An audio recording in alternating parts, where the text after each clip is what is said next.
All right, guys, we are back at the location. So today's video, we're going to be talking about Cobra ownership, specifically 0304 Cobra ownership. Now, I've only owned this car for a tad over a year, so I'm by no means one of these guys that have had it for a long time. So my impressions are from a new dude's perspective. Now, I'm sure some people will relate with what I have to say and some may not. All good. It's been definitely an interesting experience. I've met a lot of great people and I've met a lot of assholes. It's a lot of the older guys, like they don't like going against the grain. Like, and when I say that, I mean, like they're very traditional. They like to keep their cars a certain way, or they think that one way is the right way and that's the only way. Anyone that knows me knows that I tend to go not on the extreme side, but I like my cars tasteful, hence the 05 having a 4-inch cowl hood. Like, I'd rather be different. Like, to me, having the same cookie cutter car is not fun. Like, it's not enjoyable. So like with this car, I've never really gotten much hate or anything, but there's been a few comments of people being like, why do you have these wheels, bro? You make like 450 wheel. And it's like, yeah, I don't make a ton of power, but I love how it looks and it is functional. Like, but that's just, everyone's gonna have something to say. That's the joys of the internet. It's that everyone's opinion, they feel entitled to give it. And then when you give it to them, they throw a little fit, which that's my favorite part. I love when people talk crap and then you say something to them and then they get upset. It's like, oh, that's funny because you just shit on me and now I have a comment or a remark to make and you're not a fan. Funny how that goes. If you're gonna dish it, you gotta be able to take it. So Cobra ownership, it's expensive. Man, I got this car. If you guys watched my other video, you know I got it for a steal and I knew it was gonna need a little bit of work. Ended up snowballing into, like, right now in like modifications, like all the little stuff that need to be fixed. I'm pretty sure I'm close to about 4,000 in a year, which was kind of a tough pill to swallow, but at the same time, I got this car for 13.5, which in today's market is like absurd, especially for it being a clean title. I knew that was eventually gonna happen, but like some of the things I did, like I upgraded the injector, so we were maxing out the stock injector, so I said screw it, let's go with some 80s. That way if I decide to go with the bigger blower, I got quite a bit of breathing room there. Also, we did the BA 3000 MAF. What else did we do? We did the Kenny Bell boost the pump. We did, and by we I mean I decided what to do, and then Mike posted Dyno Tune MP did it. Amazing shop, cannot recommend them enough. Some of my buddies are actually taking their Cobras there. Dave's right now getting his on his black 10th anniversary. He's getting a 2.8 Whipple long tubes, full, I believe Division X or 4, whoever that's by, fuel system. So that car is going to be rowdy, and he took it there. So yeah, we did the BA 3000 Kenny Bell boost the pump, 80-pound injectors. When I bought the car, I had no clue that it already had a 4-pound lower. So I bought a 2.76 upper and I took it to the shop. I'm like, yeah, if you guys could put this on, tune it, because I wanted to get a fresh tune. The tune that came with it came on the tuner, and it's like JCP or something like that, or JLP, which I think is Johnny Lightning Performance or something like that. I tried Googling it and that's the only thing I could find. And it idled weird. There's a bunch of little small issues. So took it there, ended up being, I think the throttle body was installed wrong, so it was stuck wide open, and I guess it was commanding like 99% of the ECU. So like if you tried to turn on the AC or put the windows down or anything, the car would pretty much bog out and die.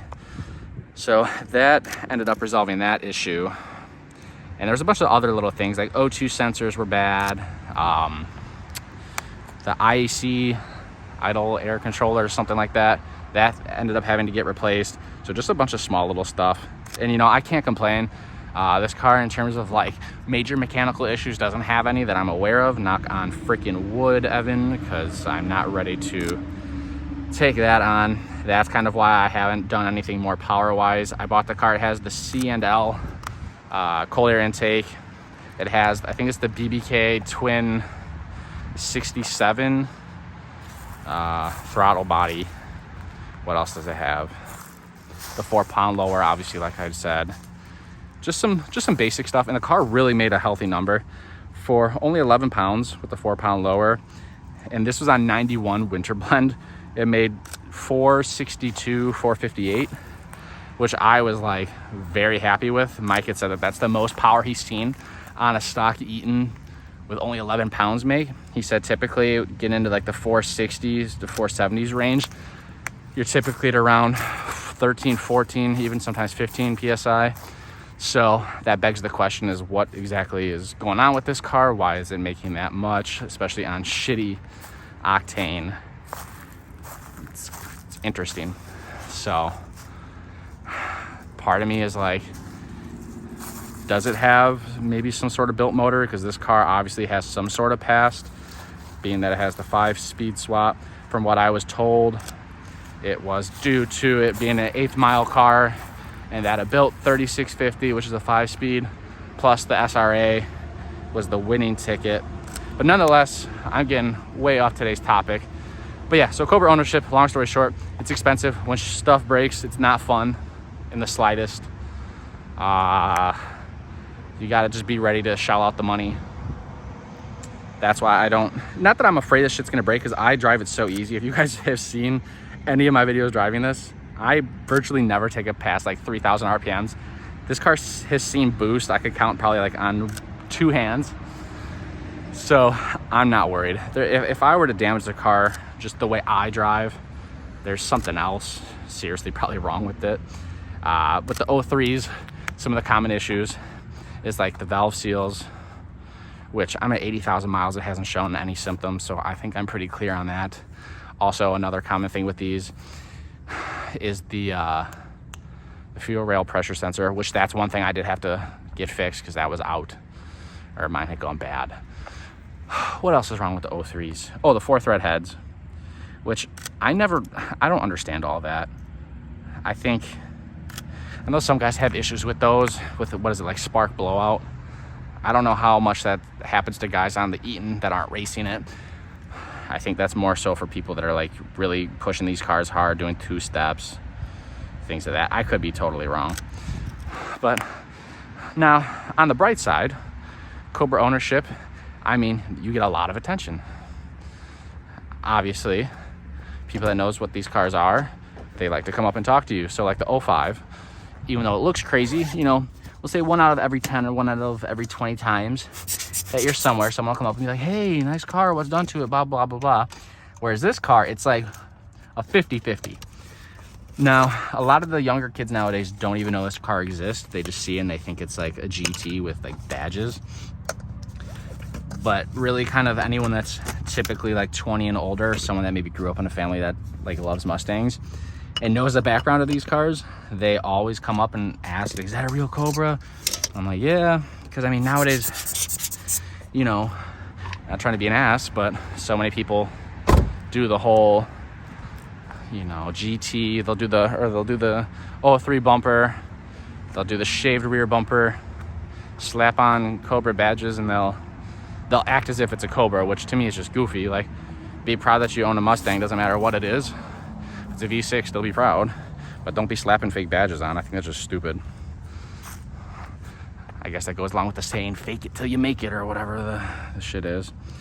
And I get it nowadays, these cars are becoming far more unobtainable to the average person because you cannot get a loan. That's probably gonna be on my next video. I have to keep that in mind, is how to afford one of these cars. But you do meet a lot of good people. I've met some really good friends like Kevin, Dave, all because of just having this car, because Dave was actually gonna try to buy mine. So Cobra ownership, it's a good experience as long as you go into it knowing that you're not gonna please everyone, especially if you go against the grain. And it's also, like I said, expensive. So if you're younger and you have the funds, just be prepared. Like, these cars, they can be temperamental, they're older, you know, stuff is gonna go wrong. But if you take good care of it, I mean, honestly, you'll be fine.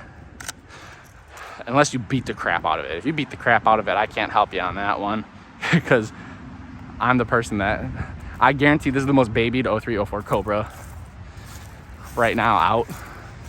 At least for people that drive it.